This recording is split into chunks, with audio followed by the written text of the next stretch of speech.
So I wanted to talk a little bit about my story today. I was born a horse crazy girl. I just loved horses. I was pony obsessed since I can ever remember. And my parents were not horse people at all. My dad was in the Navy. He was actually an E9, which is very cool, on diesel submarines. How awesome is that? And my mother had a construction company.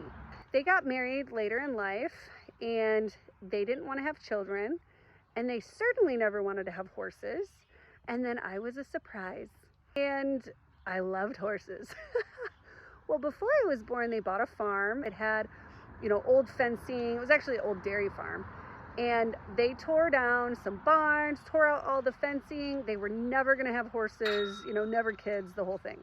I was riding the school bus and I happened to meet another girl who had an aunt who had a horse farm. And she said, "Oh, you should come over. You should see my horses at my aunt's place. Come see her horses." I was like, heck yeah, I'm in. I'm 6 years old. I was so excited. So we ended up going over to this farm. It was absolutely beautiful. And little did we know, it was a Class A Arabian training barn.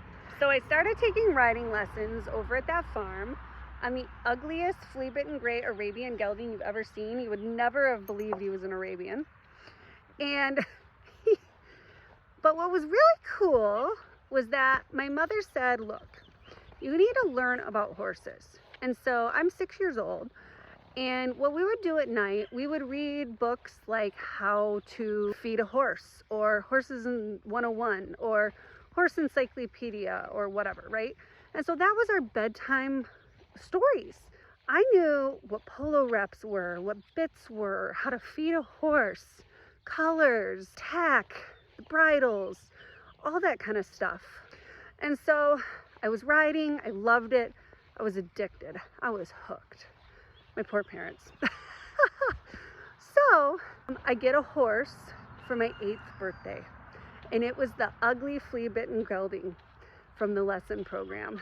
So we kept him over there, we boarded him, I rode.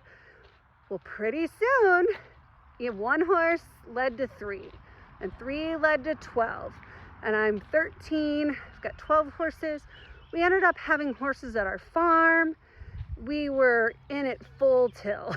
I ended up showing. We were with several top trainers. We had multiple horses.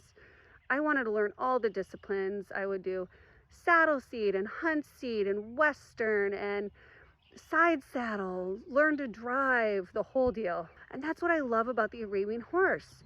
You could have one breed of horse and you could do all of those disciplines, which was so cool at the same horse show. I was in awe of the horses at the horse shows ever since I was a little girl. And when I started competing with my ugly flea-bitten gray Arabian, I started studying the pedigrees of the horses that really caught my eye and the horses that were winning in the show pen. And eventually I ended up breeding. And we had our first foal born in 2004, so 20 years ago. Crazy.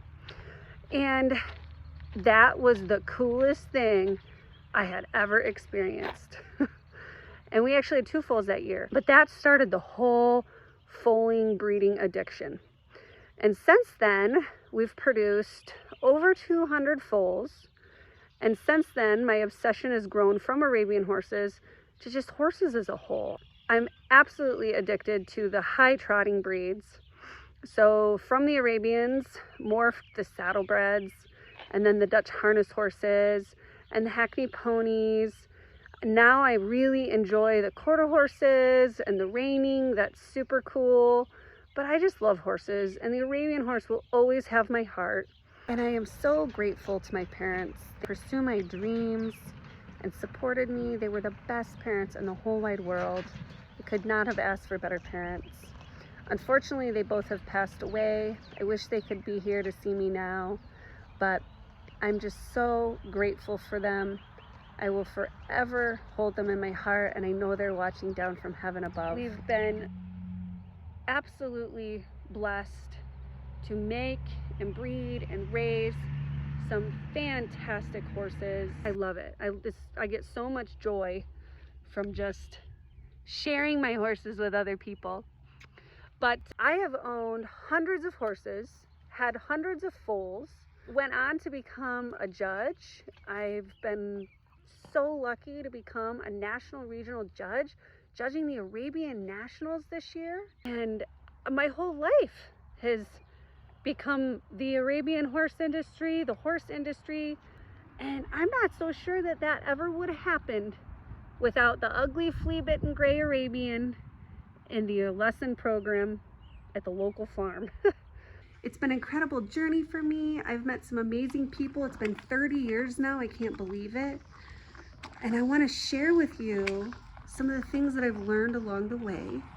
So welcome to the funny farm. We have pigs and chickens and critters, horses, donkey. I want to share with you about the disciplines and all the different things in this amazing breed, the Arabian horse, as well as other breeds of horses too, and just farm life in general. But welcome, thank you for listening to my story, and I can't wait to continue this amazing journey.